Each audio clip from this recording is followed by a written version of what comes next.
What can Yes, you do? sir. That's jail. Oh, my guy. Be ready. Let me know when y'all ready, man. I eat.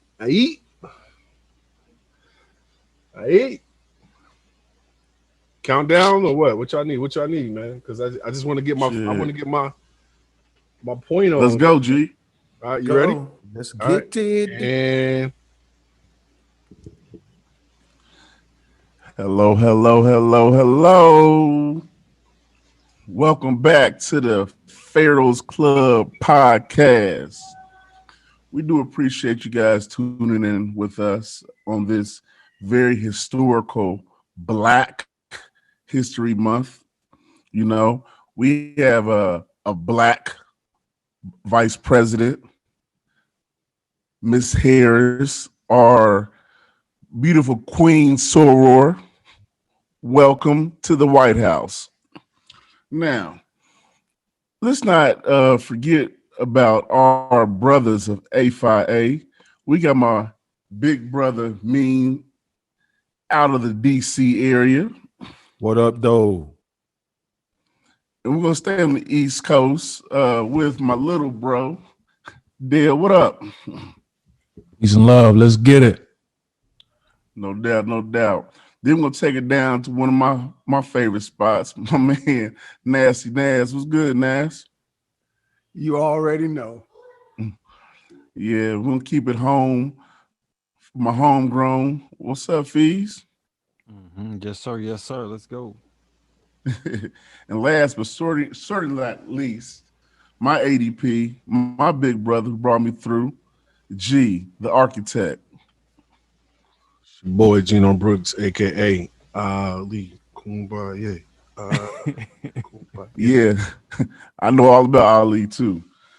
So we appreciate you guys tuning in to us, keeping up with the PHARAOHS Club podcast. You know, we've been rocking for over a year now, just giving you guys different flavors, different insights on our life. You know, we appreciate the feedback, and you know, we don't take none of this for granted because we wouldn't be here if it wasn't for you. But for today's cast, we got some good topics to go over. You know, especially being, you know, our month, only 28 days that they give us, but we know we're Black 365, 24/7. We're going to talk about some Black stereotypes. You know, some are true or they false.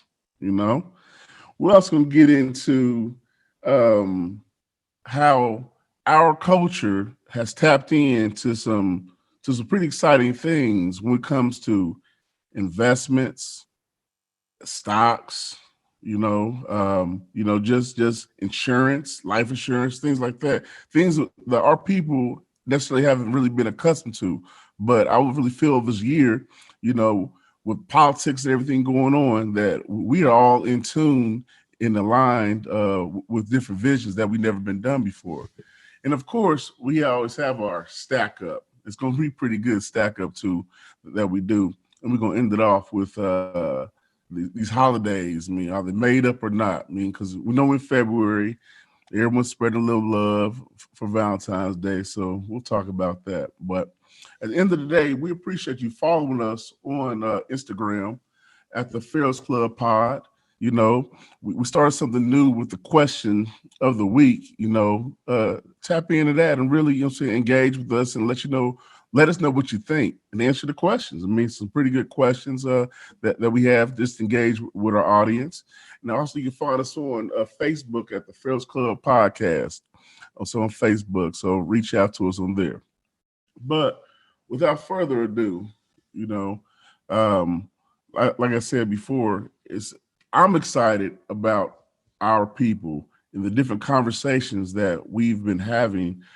And I can speak for myself over these last couple of years with just people who I've been engaged with in my age group and younger.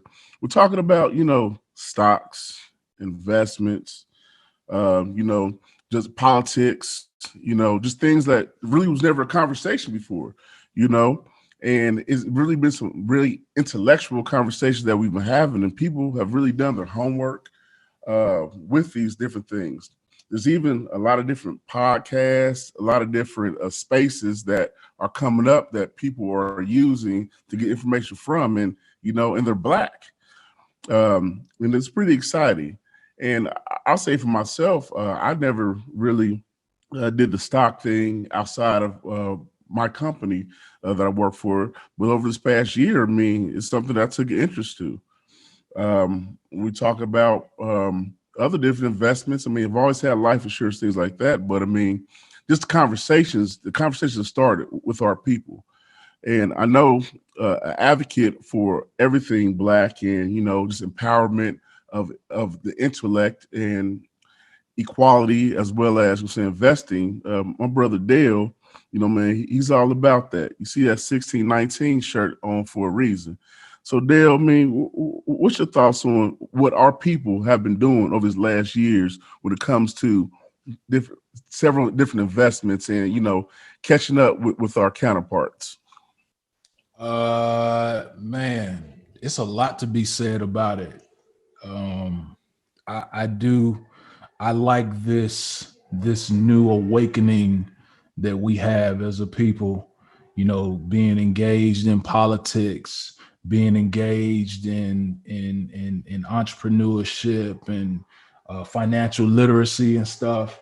But I've been asking myself that same question, bro. And to be honest, I was wondering, like, is this really like just the times that we're in? Like, are we evolving as a people, or are we just like listening to like our circle? You know what I'm saying? Like, is it just like older? Like, is it just because we're older, and as you get older, you start talking about these things? Or is this like the wave for Black people? Because I don't know, like, if I was in my 20s and this shit was going on, that I would be interested in investing my money. You know what I mean? Like, I don't know if that would be in my interest. So at the same token, I love it. I think that it's great, but at the same time, I'm still not quite sure if, what I'm saying, like, if we really get it, or if we just getting older and more mature. So,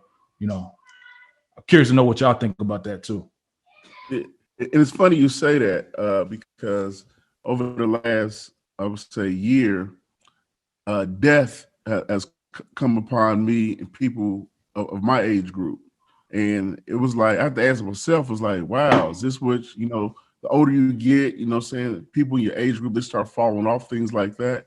Yeah. But I don't necessarily think this is about our age group. I think this is about just a shift of tides of our leadership in the country, and people just trying to, have access to different things as far as social media, things like that. They're seeing things that's triggered them to do different things, in my opinion.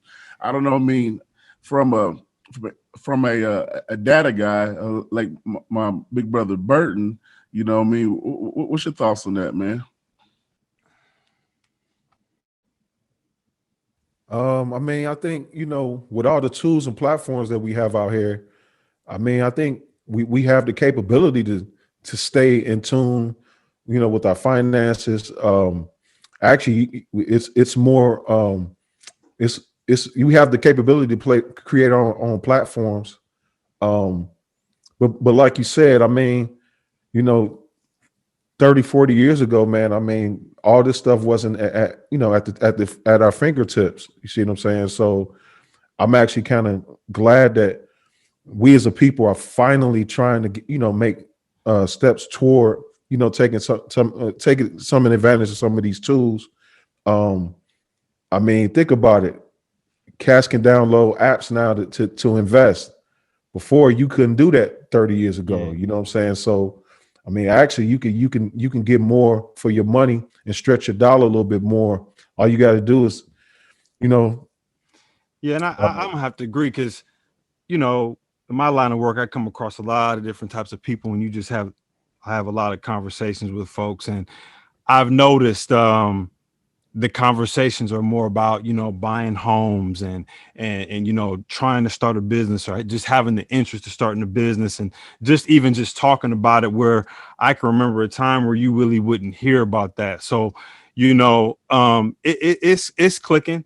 It might be slower than what, we may want it to be. I still think, like kind of what Dale said too, there's an age group that you just like, look, man, I'm young, I'm getting money, I'm about to kick it, I'm about to blow it. And that, that's what I do. I worry about that then.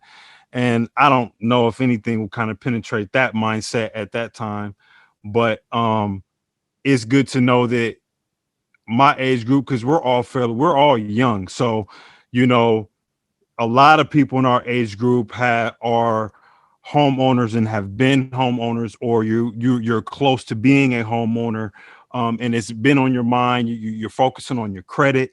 I know a lot of people that are really, focused on their credit, whether, some believe it's overrated or underrated, whether or not they're talking about keeping their finances in line to keep things in order for themselves. And that's the most important part.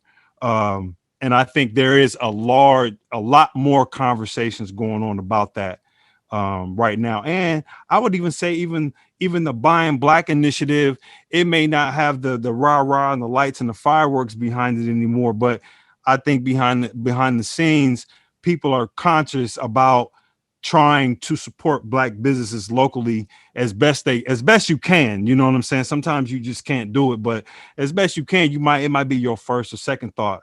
But so yeah, I think it's catching on, Lo. It's catching on.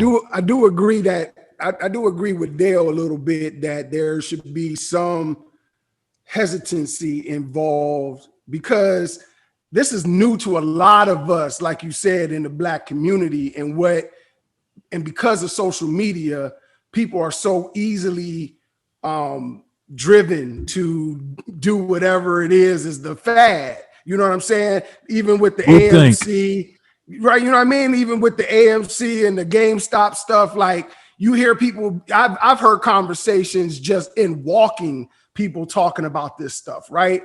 But if you don't really know how the stock market works, you are in danger of losing all of your money. Like this idea that you're going to hit big and this is some kind of a lottery play, you're going to like, there is a winners and losers in this. And these people have been doing stock market stuff for centuries. Like they created the game, right? So if you think you're going to be smarter than them, you think you know some kind of quick little, you looked at a couple little graphs and seen, you're going to lose your bread. Be careful out there. Like that's just it's not for the faint of heart. You have to really know what you're doing to be in this thing. And most of it is long-term, very little, you can do the short-term play, but a lot of that money is long-term money. That's stuff that you're willing to sit on, wait to see what happens over decades to see if that money kind of flips over or whatever. So I do see what you were saying in that, Dale, as far as people being cautious. And is this just a fad? Is this just a quick little everybody hot because of these two little stocks and made, oh, look at this, it's made history. Let's come up. What's the next stock? Well, you'll fool around and lose your brand. Hey, let me add to that though. I mean, I would like this new administration, and I mean, you don't have to start from the administration, but I mean, I know the contract of Black America is going to come up pretty soon.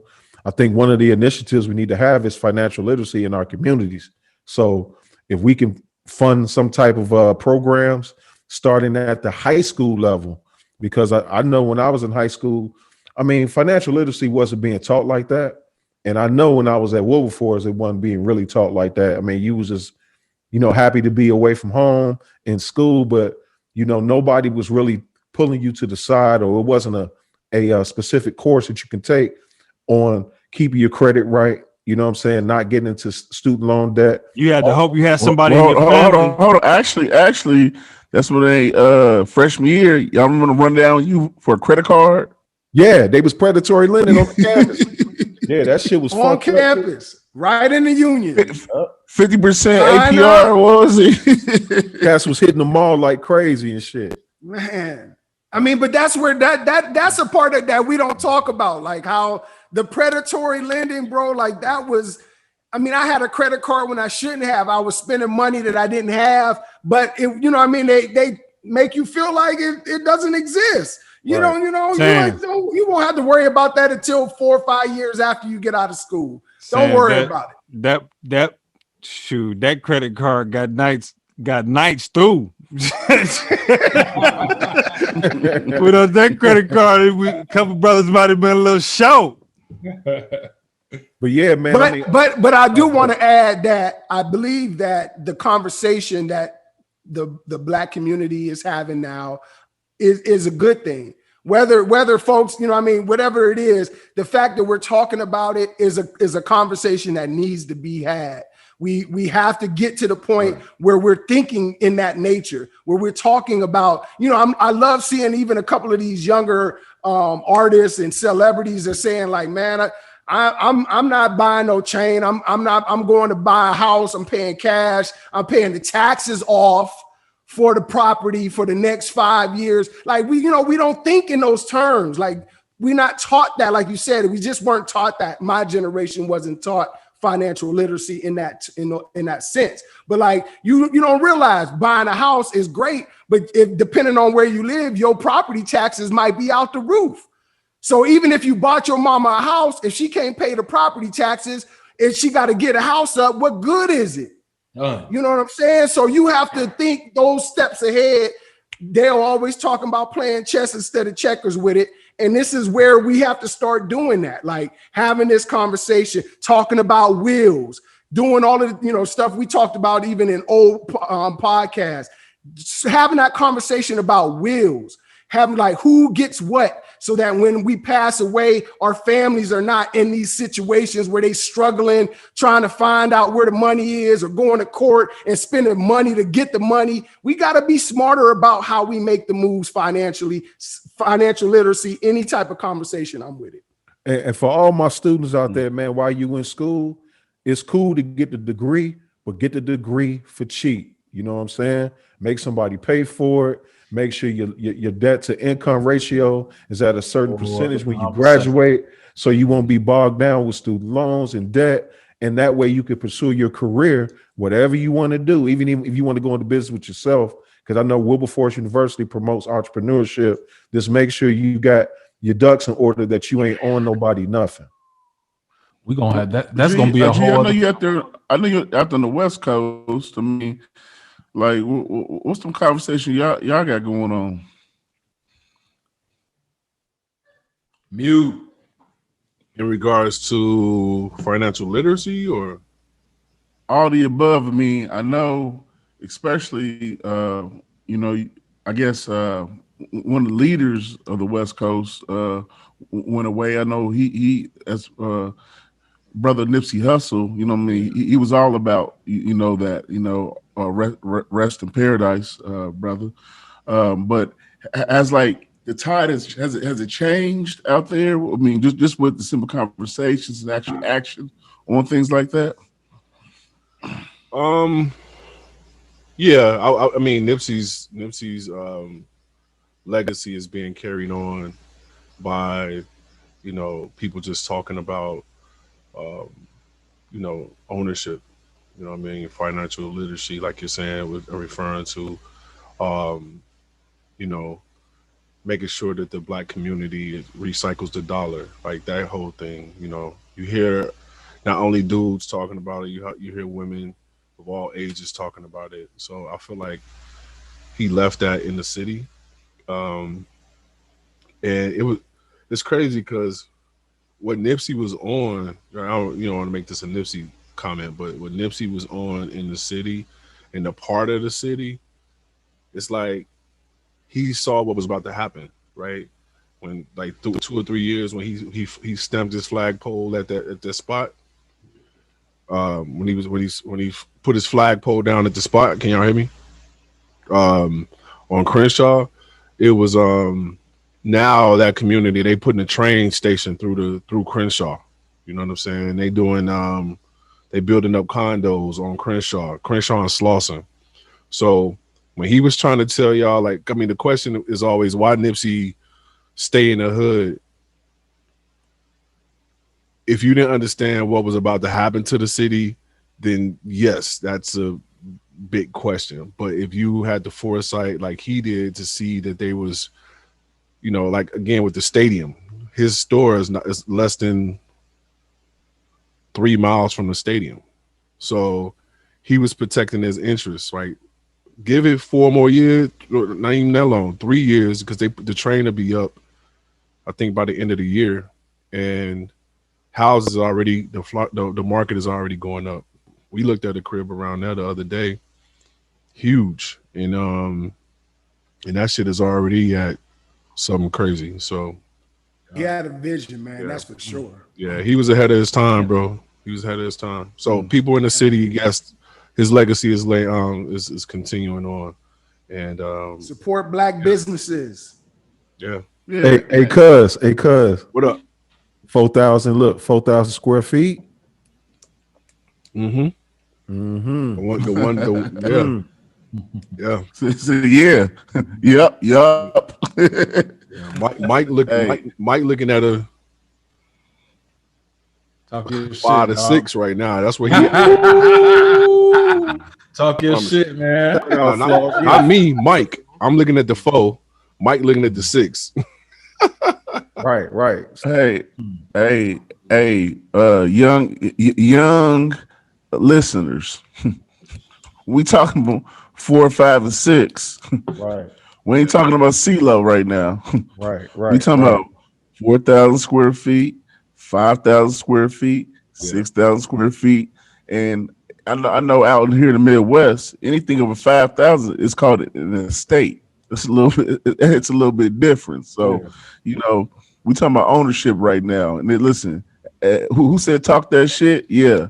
And with that, Lo, we need to have Mike on here on the show as a black business owner. Sure. That has started such an amazing following in Los Angeles, doing what he does with the less fortunate and homeless.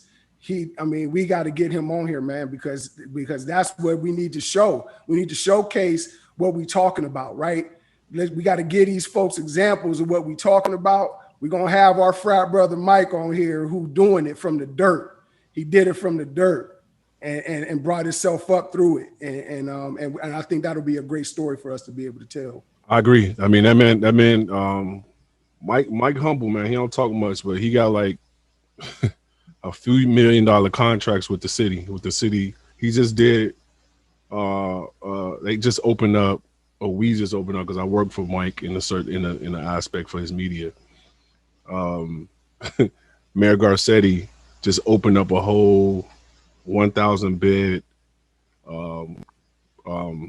homeless shelter downtown LA. He doing it, bro. Shout out to Mike. Right. So understand what he just said, listeners. I mean, homeless, you know, all the people who we walk past every day in our lives, you know, to get to our jobs, go pick our kids up, go to the grocery store. This man is in the city of Los Angeles, taking these people in, making sure they're good.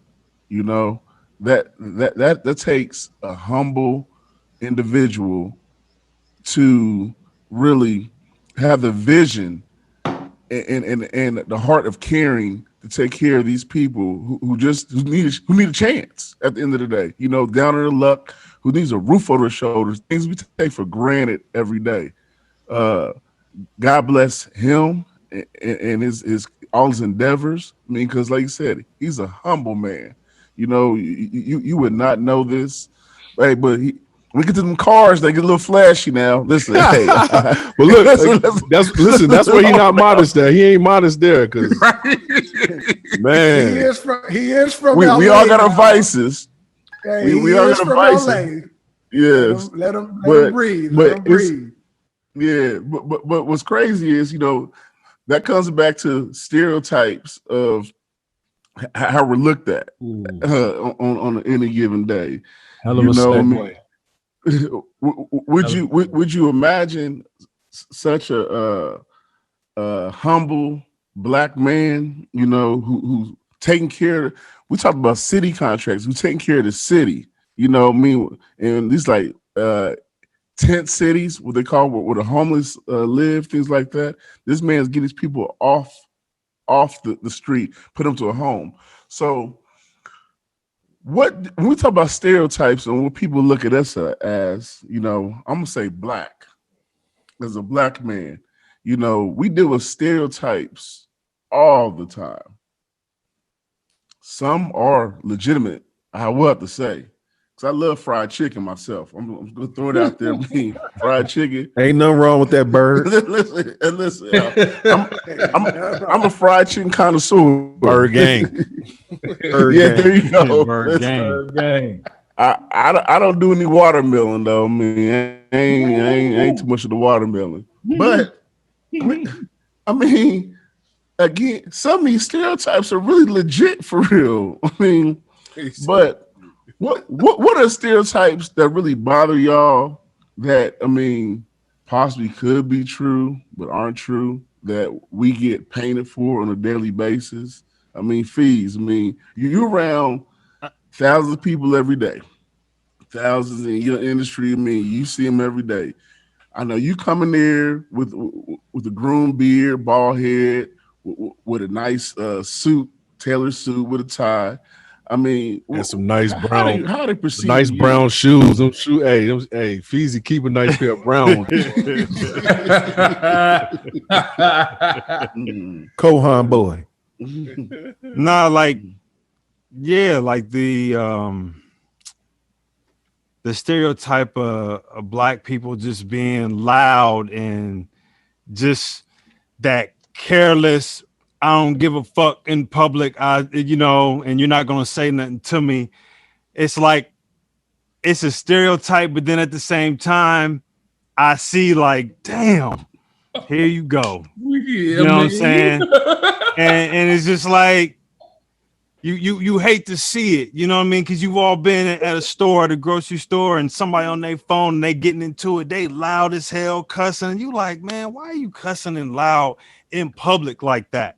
You know what I'm saying? And unfortunately, but ain't that the thing about stereotypes though? Like a lot of them are true. I mean, you could say the same thing about Italian men or guys from Boston. You know, white guys from Southie Boston. Like everybody got a little bit. There's always a stereotype attached to people or a group of individuals or whatever. Oh, I got one. But Sans, I think what it is, the difference is, why is it that, you know, a certain group is pegged or known for a certain act, you know what I'm saying? And not, like nobody else does that, you know, only them. I think that's where, you know, it's like, well, racism comes involved. But yeah, racism. There we go. But check this though. Check this. And Dale, I know you going. So look, I'm on with it. This is one stereotype that we fall into all the time, man. Once a nigga gets some money, especially our professional athletes, man, the first thing we go fucking do. I know, here we go. We go buy a motherfucking Escalade and go get a fucking chain. And I mean, that's your prerogative, man. But and a white girl. Well, the white girl. Damn, man. Hold on, man. The white girl is optional. It's optional. Right. Now they call them. Now they're calling them exotic. Right. They're exotic escorts. You know what I'm saying? But that fucking Escalade and them gold chains, Lord have mercy, Jesus. Well, how big a contract now? Yeah, I was gonna say athletes, them niggas go grab a Bentley and shit. You know what I'm saying? Okay, so that's kind of modest. Okay, so back in the day, it used to be Escalades and gold chains. Now it's Bentley trucks. You know what I'm saying? Mm-hmm. Yeah, we going to get a top notch truck. I don't care. All right, so Bentley. Let me throw another one in there. So I remember, you know, working with children's services back in the day, and dealing with some case that I was dealing with in Ohio. I was working with like adoption and foster care or whatever. So the email that I send, I'm dealing with this person, another coworker or another person in another agency for months because we're dealing with a case that is either being transferred or whatever. So at some point after months of these emails and phone calls or whatever, we ended up meeting each other to take care of this case. When they met me, they were like, oh, I didn't know you were Black. And I was like, oh, I didn't assume that you were anything. Like, I never even thought about what you were. Right. What I did, like, she was just like, I just didn't assume that you were who you were. And I was like, why is that? She was like, and then she got a little flustered. I'm like, just be honest with me. Like, she was just like, you're just so professional and you just. Damn. The Robert, like, I was like, you can't be professional, man. What was I? How was I supposed to be? No, you the 6 foot Black guy. What you mean professional? You supposed to come out. That's what I'm saying. You supposed to come out the back room, hooping and hollering. 6'1" Black dude walked in. She was like, I just didn't think that you were the person I was on the other end of the. I'm like, who was I supposed to be? So I'm gonna say this: another stereotype, which I hate. Why every brother that's tall got to play a sport? You know what I'm saying? A brother can't be tall and be smart. You know what I'm saying? Like, I'm like, man, you know, well, it works for Geno when we out of town now. I mean, listen, that's always not a bad thing. That is a bad thing now. when we trying to get up, look, when we trying to pull up and we trying to go up, hey, put Geno in the front, man. We good. You know what I'm saying? We good in here. We I don't know if we that close to that yet, but I know what you're saying. Don't be modest, nigga. Don't be modest. You know what I'm saying? Don't be modest. Hey, what was it? He was a DM for the Bengals. Oh yeah, he was in off season. You know, he had training days coming up. Yes, we'll take those stereotypes then. And he didn't deny this shit. That nigga was like, yeah, I'm gonna ship out next week. You know what I'm saying? It ain't nothing, you know what I'm saying? Yo, that shit was fun. I can't even front, man. That was fun, yo. That's what I'm saying, man. And man, what's crazy for the athletes. So I don't know if I told you guys this or not, but when I moved into my neighborhood, which is predominantly Caucasian. Caucasian. All right. So it was like we was here like for 3 days. I think our third day, our next door neighbors came, knocked on the door, had a bottle of wine in a basket. I'm like, we ain't used to this. I said, oh man, thank you. The first question out of this man's mouth was, who do you play for? Damn. What'd I tell you? Word? Right hand to God. Me and Brooklyn each other it took a minute for it to click. Like, okay, this is what we on. Okay, but the scary part about it is the nicest people, you know, just they're like there's ignorance to the fact that you don't have to be an athlete to, you know, live certain places, have a certain lifestyle. Wealth. That's just what they're used to. If you got to be an athlete to be on their level. Crazy. Man, I mean, said don't trust them people, man. Hey man, because look, I'm telling you, I was fortunate to I was fortunate to kick it at the Hodges estate for Christmas one time, and I accidentally slipped up and was like, "Hey, Lo, hand me a beer." And you know, the guy he's talking about was like, "Who's Lo?" He was like, Who's Lo? I was like, oh yeah. Listen, man. Sometimes you got to go by your government name. Listen, technically, that wasn't the one, but that is my guy. Yeah.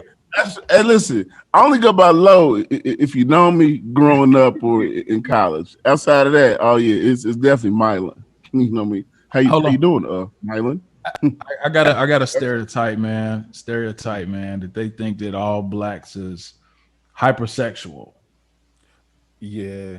You know, is it true though? I mean, Did you see how silent that shit was, bro? Hey, man, look, we gotta be careful. Like, what is that? We gotta be What careful. does that mean? Shake your ice. Shake your ice. That ice. I mean, you hear these dudes be talking about like, yeah, I'm a sex addict. I'm like, what is that? What is you talking about? well, hold on now. But on the other hand, you know, black men are known to be, you know what I mean, well endowed. I'll take that. How did we get here? How did we get here? Listen, there's some. Listen, there's some stereotypes we're gonna ride with.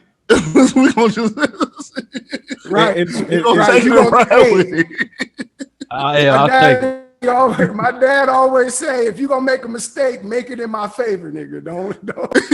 Right. I mean, I ain't gonna front. Ain't no brothers gonna turn that stereotype down if you get a person. You see what I'm saying? Is it true? That's what I'm saying. It's something we're gonna take. Is it some credence to that though? Do other races like have or like or enjoy sex more than we do? I mean, yeah, that I don't think you can. I mean, how can you say that? I mean, I personally feel like we did a really, really good job of glorifying it through media and our music and our culture. We let it be known that, you know what I'm saying, we like that ass, we like them titties, you know what I'm saying, all of that. I mean, we just smooth with it. We smooth with it. You know, twerking might have killed us. We started to twerk. Don't sleep on the don't sleep on the French though. Man, like that's what I'm saying. White people got strip clubs too. I'm lovers. White dudes go to strip here in America. clubs. Great point, G. No, that's what I'm hold saying. on. Who's the sex book? What they call? What culture's that? There's plenty of Kama Sutra. Kama Sutra. Kama Sutra, right? Asian motherfuckers. No, they ain't Asian. It's Indian, ain't it? Yeah. What's Asian? We'll say We'll say Asian and Indian. Oh, it is Asian. You're right. Yeah. We'll fact check that later on, but yeah. Hold on. The French kiss? I mean, I don't know. Where did it come from? I don't know. But yeah, I mean, yeah. I don't want to get a French all that though, man. Fuck all that, nigga.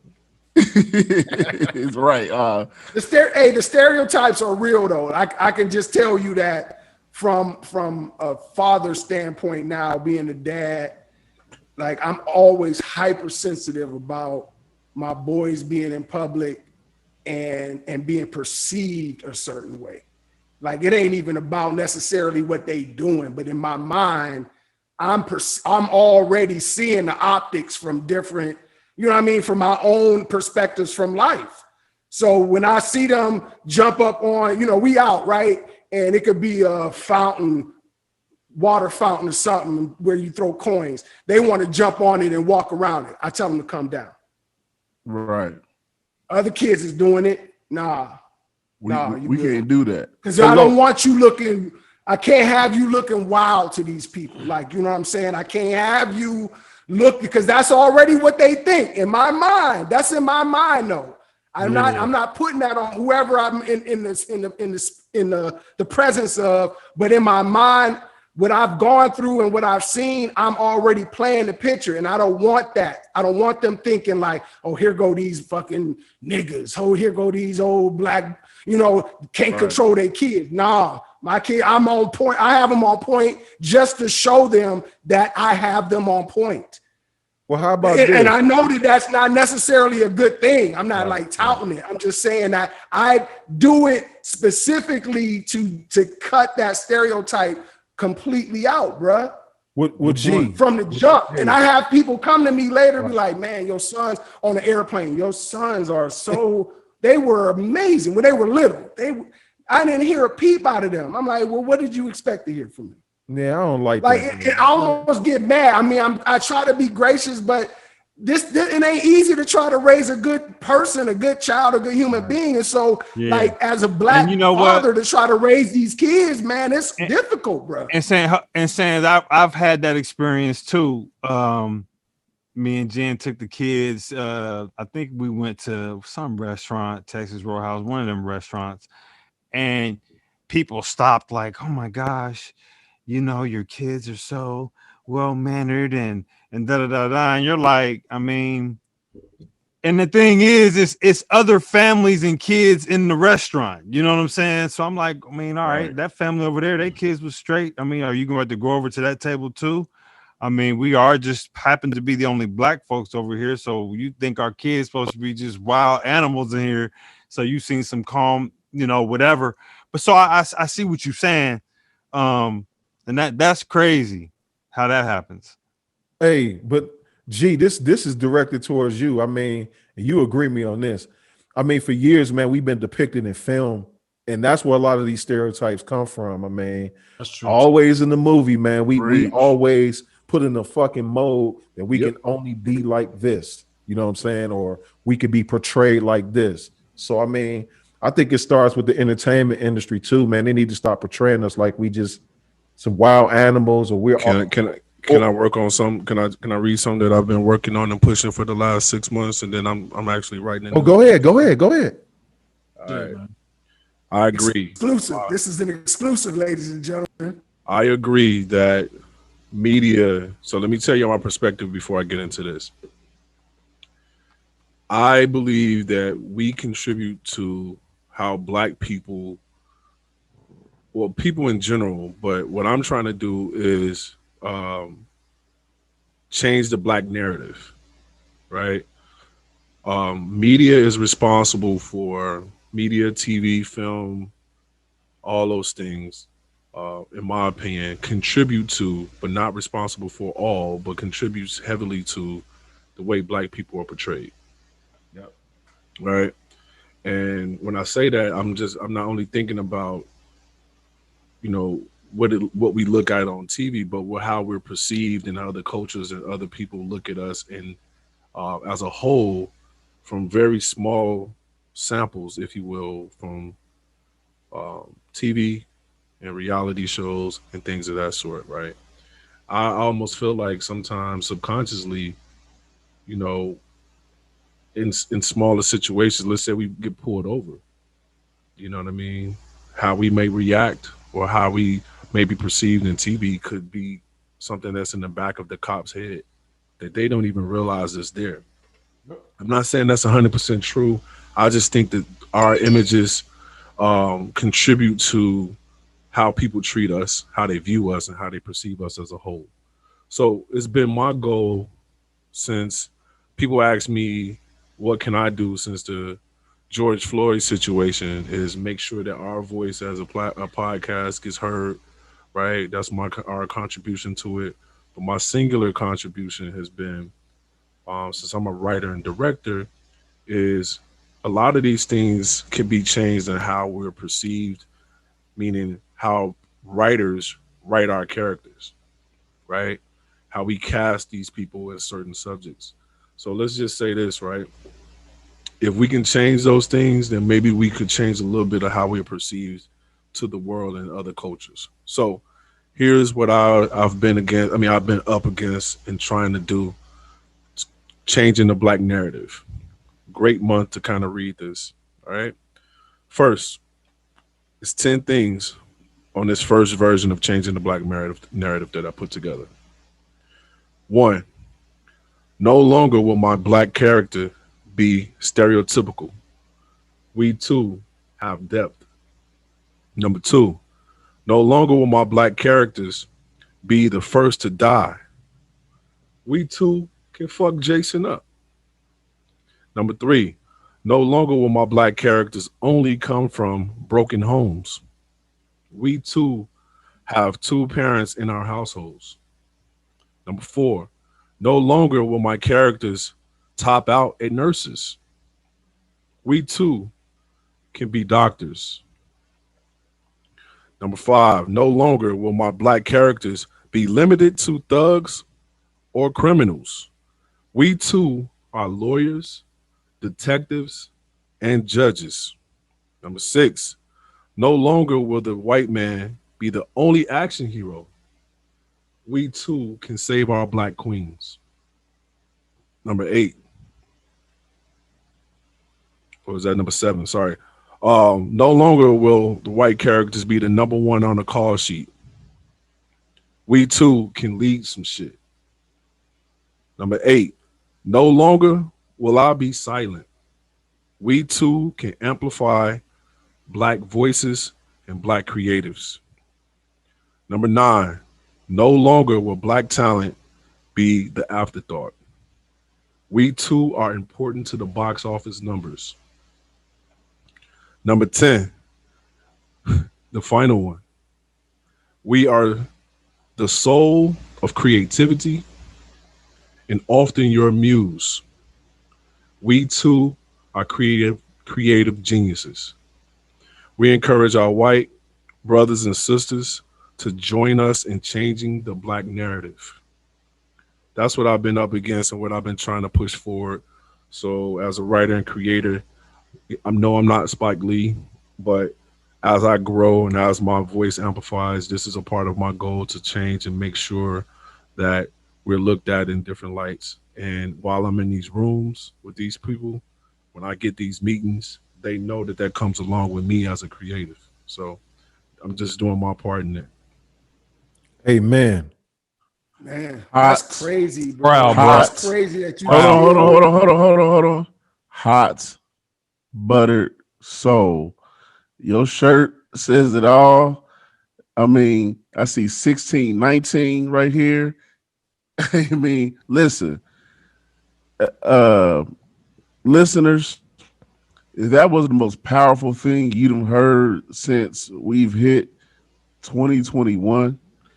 And bless this brother who's actually in the rooms with people we can make these changes for, you know what I'm saying, our black actors and actresses, and can make a difference. I mean, we are doctors, we are lawyers. Yes. We are on the front lines. Yes. And we ain't playing the spoons no more. You know, I mean, we ain't doing that. So But God bless like you. we've always known that, and I know that black people get tired of having to exclaim to the world how awesome we are. Right. You know what I'm saying? Like, because that's what it is. It ain't like we just got to this point. We've always had doctors. We've always had lawyers. We've always had business minds, military minds. We've had it all from the beginning because we were the creators of it all. And we can constantly, even in 2021, have to remind people of how brilliant we are when they steal literally everything from us. Like, I'm so tired of having to explain this idea that we're amazing. Yes, you know we're amazing because y'all study us. Y'all try, you manipulate, you do everything to try to gain from us. They mimic us. Everything.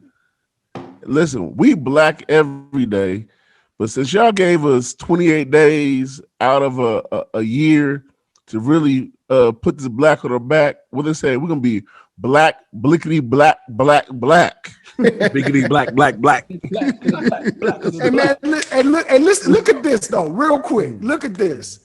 You remember like hip hop dropped and how disrespectful they was to hip hop. Yeah. How hip hop was like a fad. Yeah, it was this, you know what I mean? Just this, the noise of the ghetto. Don't worry, it went from that to literally everything in the world is hip hop now. Everything. Every commercial you listen to, every product that's sold, everything in the world is hip hop now. Trillion. We are trillionaires when it comes to the circling dollars. Off of something that they claim was nothing more than a mere fad. We changed the dynamic of the history and culture of America through music. Like, we have been doing this over and over again since we've been on this planet. We've been pushing the needle forward with everything we create, with everything we do. They give us lemons, we make lemonade. They Listen, like, I'm a piggyback off of that, but I'm gonna try not to go on a tangent because this is nothing but making the point that I've always tried to make, even early on in recording these podcasts. Like we have the power to do whatever it is that we want to do. We can really shake some shit up. Just to give y'all some perspective, this shit that just happened this past week with GameStop, that was nothing but group economics, right? That was nothing but niggas just getting together in a room and plotting and scheming, and they made millions, billions of dollars off of it just because they played chess. They got organized and they did some shit. Nash just made a great point. Our culture is the cool, okay? If you pay attention, it ain't like no rock stars, it ain't no rock bands or none of that no more. The rock stars and the rock bands are hip hop artists. You understand? So the shoe, we dictate what shoes is cool, what drinks is cool, what the sayings is cool. All these fucking challenges that's happening right now on social media, that's our culture. That's us.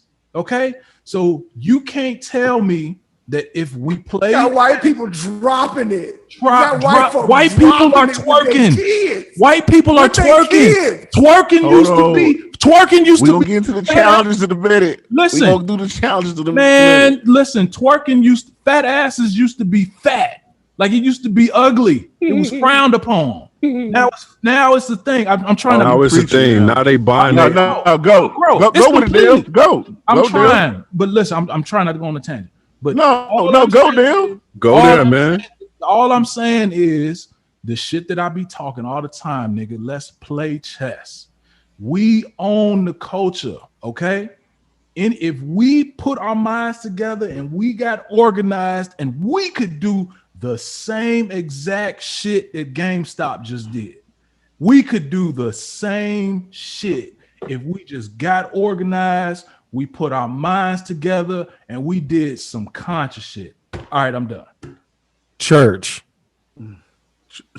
Indeed, man. And shout out to the Greenwood. Wow. Hold on, and I got one more. I got one more. Starting up one of the first black banks starting up with the, like, shout out. Let's. Just to end on a funny note on the black stereotype. Y'all tell me if this stereotype is true or not. All y'all niggas got junk drawers at y'all crib, don't you? Who ain't got a junk drawer at their crib? No, the question is, how many junk drawers do you have? Boy. And it's got everything. Where the batteries go? Manuals go. Anything you need. Rubber bands. Who got a condiment drawer though? Yeah. Damn, that's my third one. I forgot. Hey, G. I got all kind of chopsticks, ketchup, napkins and shit. Motherfuckers got all type of sauce all in the crib, nigga. We got hella. Well, hold on. Hey, listen. Okay, I got. All right, we're gonna end on this one. The grocery bags in the drawer all day long. Yeah, we Yo, got. Hey, Lo. This segment might be classic, bro. I love it. Classic. Man, listen, we got definitely in the drawer. Got nothing but bags in it. Just bags of Kroger bags. Yo, what do you say to them? Put that under there. Right. Like, what you doing with that? Like, whoa. If Straight trash bag. If there's ever a fire in that mug, the whole place going up, though. Because it's all kind of brown paper bags and plastic bags. Condiment drawer, plastic bag drawer. What else are we missing, man? My stomach hurt, man. But just to reel us back in for all seriousness, I wanted to really bring up stereotypes in this podcast because a huge stereotype depicted one of our little brothers, Trayvon Martin, who just had a birthday, February 5th. We all know, I mean, all he had was a hood on. We all wore our hoods up before, but now we think twice about wearing a hood.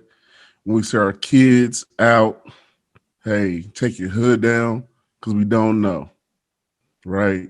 And it wasn't fair to that young man to lose his life over being stereotyped by a man. So being rest hunted. in paradise.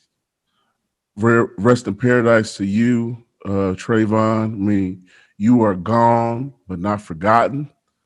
You know, when we look in the mirror, we see our kids, you and the rest of people who have gone before us, not forgotten. And again, they'll give us 28 days to talk about Black history in this country, but this cast and these brothers, we are Black, blackity black, black, black every day. And it was a happy birthday, young man. We salute you. Rest in heaven, brother. Salute. Rest in peace. Now, let's have some fun, Lo. What's up, man? Yeah, I said, yeah, Dale alluded to it, you know what I mean, about what we do for the culture now. I mean, you know what I mean? We going to the stack up, man. Go. And for y'all don't know exactly what the stack up is, Let's go. it's either you is or is you ain't, basically. You know, you can go left or you can go right. But you got to pick a side. There ain't no gray areas in the stack up. Either you're Black or you're white. Simple. So No gray. the first stack up is going to be these hashtag challenges. Now, if you have been up on a rock for the last, month, I'll say 30 days or 60 days, then hey, I feel bad for you. You might want to come back to earth, because there's been some very, very entertaining challenges that I don't know if it's the TikTok generation or the Instagram. I don't know, but me personally, I've been enjoying them. Just sit on my computer or look at my phones, using the restroom, just enjoying these challenges. Yes, I look at my phone in the restroom. I might be there for an hour or two. We keep scrolling, man. They keep coming. The challenges keep coming. Now, I'm not gonna talk about all the challenges, but I'm gonna highlight two. Now, we have the Bust It Baby Challenge. It's pretty good. And we're gonna stack this up against this new challenge. It's been fairly new, but it's pretty hot. The Silhouette Challenge. Yes. Now, if you ain't seen these challenges yet, I mean, I suggest you stop what you're doing. If you're driving, pull over. Listen, don't pull on the side of the road, but go to the gas station or something and just put it in park for a bit, because you're gonna be scrolling for a while. Now, I'm gonna start with my brother Mean, because I see Mean these all the time, and yes, I'm guilty, because I like seeing people dance. That's our culture. We are the culture of the dance moves. Yes, What I mean? That's what we do. Now, Mean, if you had to choose in the stack up, the Bust It Challenge or the Silhouette Challenge? Hey, what would you choose? Hey, man, that's easy, man. I'm gonna tell you something. Now, yeah, like yourself, man. I was just minding my business, in my other office. You know what I'm saying? I'm looking like, woo, Ooh, okay, all right. But I'm gonna tell you, no shade against the silhouette challenge, but it's busted. Shout out to what's old girl that sang the song, Erica Banks. Hey, that queen that made some money, and it's a real song. Yeah, it's a real song. God damn. Yeah, shout out to Erica Banks because she didn't brought everything out the closet, boy. Because I'm going with the busted challenge. The busted challenge didn't change my whole reality on. I was like, oh, Hey, this is what this is. He said it changed his whole life. It said it I was gave him like, life. oh, hey, busted. hey, I be hitting it with Busted. when I watch it, I be hitting it with the Feezy like. Yeah. Yeah.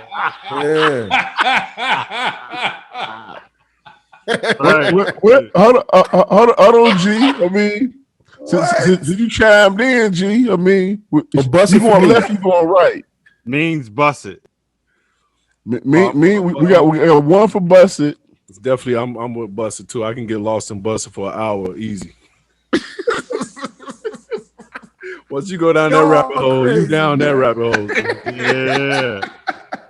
Yeah, buddy. Hey, and listen to family. Family. Like I can lose. What's so crazy is you might not even have social media, but after you done heard about these challenges, you Google it like what's going on? Like, hey, the busted challenge is on all platforms: Twitter, TikTok, Instagram, Facebook.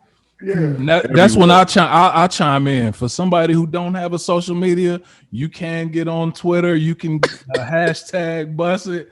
You'll be lost in that motherfucking nigga for hours, dog. Like, yeah, bust it for me all day over the silhouette. So we got three for the busted.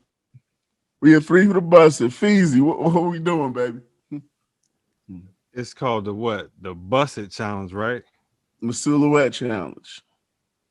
Forget that silhouette challenge, man. It's called the busted challenge.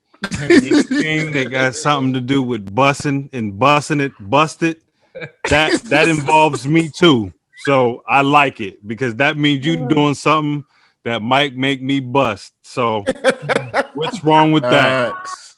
Facts.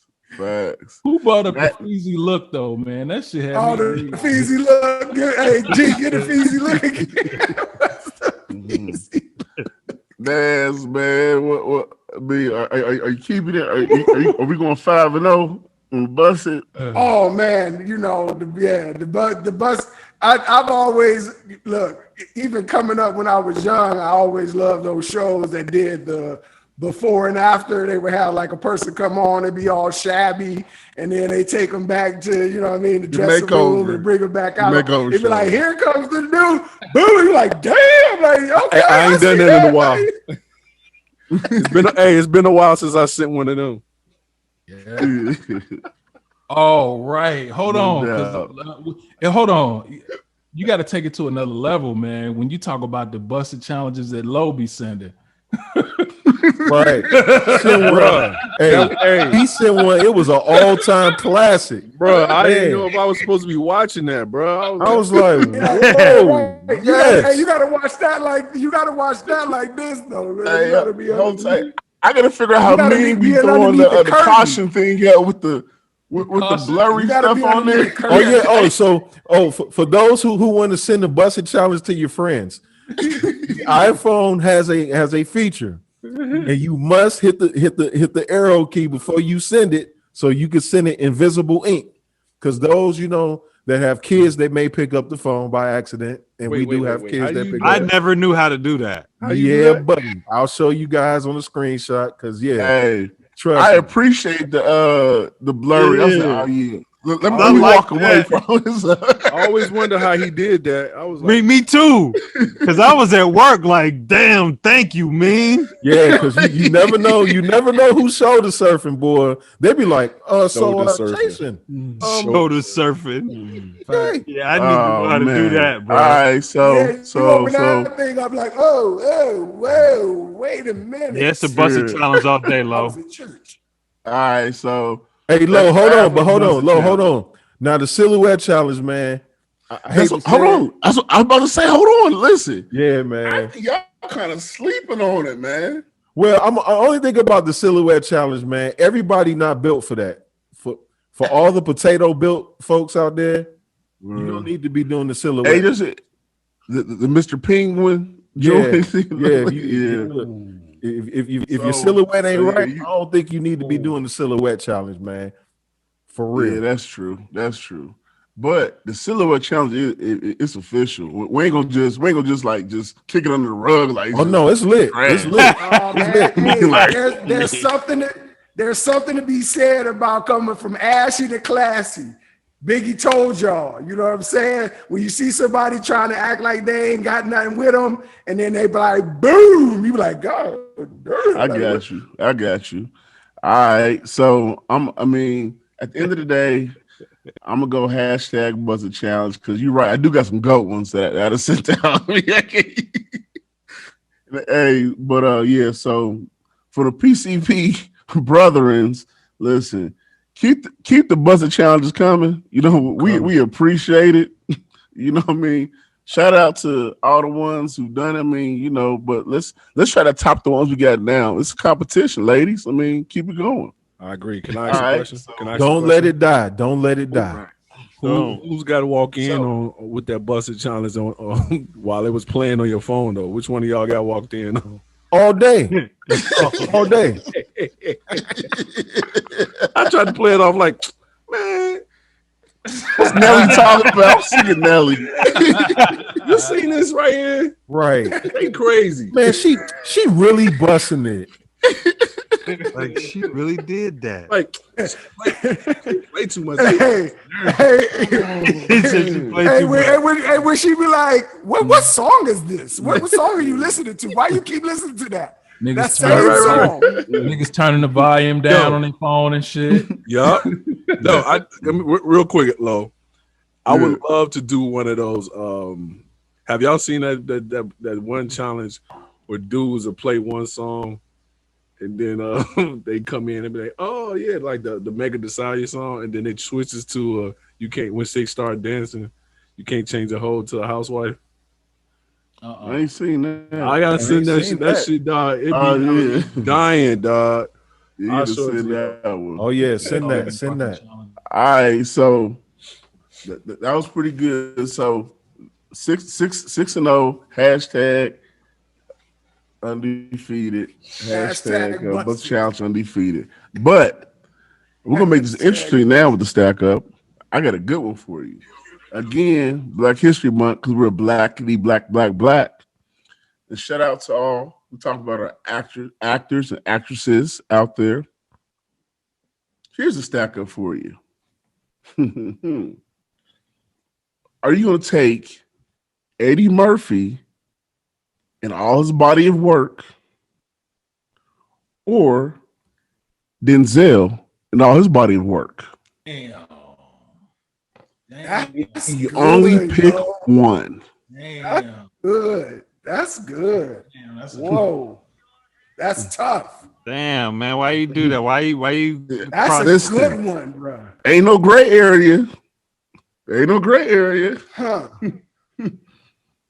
Hey, I'm gonna go first. I'm gonna pick Eddie strictly based off of the fact that there's comedy involved and I can laugh.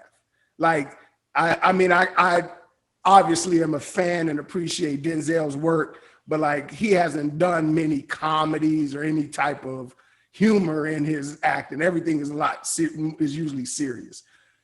Body of work, amazing. Hands down, one of the greatest actors of our time. But I would go with Eddie Murphy. I'll go. So here we go. Oh man, because Denzel, man, he's a legend, bro. That cat is like, he's the standard. I mean, but I'm gonna have to go with Nas, man. And the only reason I'm gonna say that is because Eddie has put so many people on. His body of work to me is unmatched when it comes to all facets. From comedy, he's done all type of acting. I mean, he was the one that saved Saturday Night Live. I mean, Eddie has put Countless Facts. comedians on, man. Eddie's a gatekeeper, bruh. So I'm going with Eddie all day. Fees. Oh, go ahead. You don't shake your head, Fees. Hey, come on now. Come on now. Give me something. Guys, it's like, why couldn't you do comic to comic or actor to actor? You know what I'm saying? Damn. This is tough, man. Well, in a nutshell, this is tough. I'm gonna go Denzel. Because it's Eddie's body of work, and this I'm picking Denzel, not saying that Eddie didn't do something. Eddie's body of work is, I mean, it's impeccable. But Denzel was playing roles that not a lot of people that look like me was playing roles at a time when hardly nobody that looked like me was playing those roles. So I kind of feel like he was, not saying that he was the first to ever do those roles, but he was dominant in these roles. He stayed consistent, and he dominated them roles, and he never even got the accolades that he deserved. And it's funny when he acted the way that he did in Training Day. Oh, then now he wants to get an award, but that's a whole nother topic. But that's why I'm picking Denzel. Then Eddie, unfortunately, he was dope, but if I don't got Eddie, I still got good black comics that I can fall back on.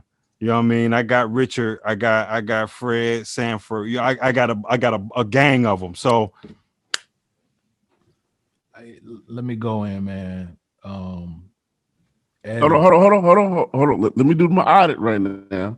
Okay. So I got 2 for Eddie and 1 Denzel. Is that accurate? All right. Go ahead, Dale. I'm gonna go with Eddie, man. Eddie got some motherfucking classics. Classics that I can't live without, man. Raw. I grew up on Eddie Murphy Raw. Like I could recite all that shit. Motherfucking, I mean, Coming to America, Trading Places, 48 Hours, Beverly Hills Cop, like another 48 Hours. All of them. I mean, the series, bro. Like all of them. And look, hey, hold on. And Dale, look, don't forget about the Pixar shit too. You know what I'm saying? Motherfucker was Shrek. That wasn't even on the deck. Yeah, that's huge. I mean, what's your movie with Retribution? Eddie Murphy movie. Yeah, all them shit. God. Oh shit, Harlem Nights, motherfucking Life, man, bruh. Yeah, man. Life might be gold. Life might be gold. Yeah. So Eddie, all right for me, man. Well, that's 3 Eddie. That's 1 Denzel. I'm gonna save the our architect for last. Go ahead, Nas. I know it's killing him too. Look at him. It's killing him. No, Go ahead, Nas. I gave mine already. Oh, yeah. Hold on. So this is an art. Yeah. Oh, yeah. G on deck. Come on, G. You know what? No, I'm going to give mine first. Okay, go ahead. I'm going to give mine first. Then we'll go to G. I'm going to give mine first. I think Dale spelled it out, man. I mean, it's, I love Denzel. I mean, but Eddie did it a busted challenge to me. I mean, shit. That man, everything he done. I mean, hey, Raw. I remember sneaking and watching Raw. You feel me? I mean, listen. Listen. I was not watching it. I was just sneak to watch it. You know what I mean? Older y'all cats, Raw, Delirious. That's what I'm saying. That's what I'm saying. I remember one of the red leather joint. Like, I mean, come on, man.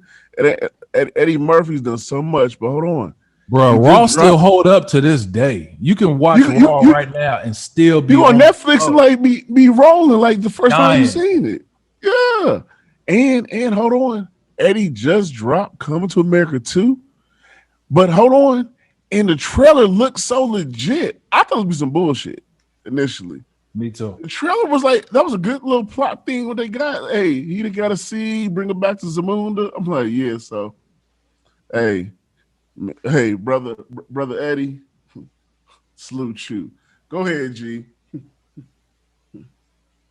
Come on, Hey G. man, it's rough. Black and white. It's rough. It's rough. In my opinion, Denzel Washington is the second greatest actor of all time. So, and that's only slightly behind De Niro, right? Of my era, right? I don't know Marlon Brando and people like that, but dude, Eddie Murphy, dog. Your my mama's burger, dog. Yeah. McDonald's. What? I got my mama. Ice cream. You got your ice cream. Put the onions up. and you can't have none. Man, can't have none of that. Then you got Toby from Saturday Night Live. Oh my god. Butt week. Hey, Buck bro, week, like my bad, Lo Buck said, life gave Now, everybody. listen, I'll say this though. I will say The this. upper room. I will say this. This is unfair. This is like putting, two people in the same era. I ain't gonna say it because we're gonna start something else. That's not uncomparable, right? You shouldn't do this. But you know what? And Eddie had more duds. I'll say. I was gonna say the same thing. Eddie had more duds, but I'll say Eddie just because he's impacted my entire childhood up until now. Like Lo said, we got Eddie. We got Coming to America 2 coming out that I'm excited about, and so slight edge to Eddie for me, but not by much. Hey, I hate to say this, man. Y'all forget. Look, and these are my Eddie sleepers: Norbit and fucking Nutty Professor 1 and 2. Buddy Love. Norbit was what I was Love. trying to say. Norbit, I know you fuck with Norbit. Norbit, nigga, Buddy that Love. shit is dope. Shout out to my wife, nigga. I ain't never watched Norbit until Jania put me on. Norbit was None of hilarious, y'all get man. away with that. Norbit was Yeah. awful. Norbit was hilarious, nigga. Man, y'all tripping. And y'all know Charlie Murphy wrote that shit. Y'all tripping. That was horrible. Norbit was That funny. that space movie he did. That was terrible too. Awful. Oh yeah, Dave was terrible, but Norbit ain't terrible, It dog. was awful, just like Norbit was. Norbit was horrible. Nah, dog. It was Norbit horrible. was not terrible. I'm telling y'all. Norbit was. I got your back, Norbit hey, bro. I ain't got your back, man. Norbit funny. Look, Norbit got everybody in it. What? Like, Everybody in what you Norbit. laughing at? Real What are talk. you laughing at in Norbit? That's Honestly, funny, man. when I was going to bring up the fact that he got more duds, I was going to me, that's his worst movie that he's ever done to me. Norbit was Wait till the viewers see this shit. I'm gonna tell you. Niggas Can gonna be I like, tell y'all one more sleeper y'all tripping off of? Y'all ain't mentioned. In my opinion, is probably his 4th greatest movie or 3rd. Trading Places, bro. Oh yeah, he said. Bill did. Bill said. Okay. Cool. Yeah, That was gold. 80s Eddie Murphy. Ain't nobody even said Harlem Nights. That it I wasn't said no Harlem duds Nights. for Harlem 80 Nights, for Eddie in the 80s, dog. No duds in the 80s. Harlem Nights, bro. No duds in the like 80s. G said, Look. like G said, our generation, that was right in our wheelhouse of when we was watching TV and watching movies and stuff. And Eddie had to stand up, man, bruh. Listen, Delirious and raw. The two greatest skits of all time on Chappelle's Show, which we ain't supposed to be supporting no more. But the 2 greatest skits was about Eddie Murphy. Y'all got to understand. Rick James, hold on. Rick James, man. Rick James. That's Eddie, nigga, and his brother. Y'all got to understand. Fuck your couch, nigga. Blacknesses, darknesses, nigga. That's all Eddie. Nigga. It wasn't it ain't no Chappelle if it wasn't for Eddie, dog. Exactly. Boom. Exactly. Put on Chappelle. Exactly. Boom. Again, that's body of work. People bring up under you. That's body of work. Oh yeah, Eddie to put everybody on. Yeah, hold on. I got you. Let's listen. So it was 5-1, Eddie.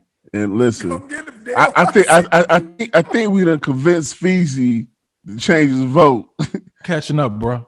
I mean, I told you from jump, like, I just wanted to be a little controversial just for the show. You know what I'm saying?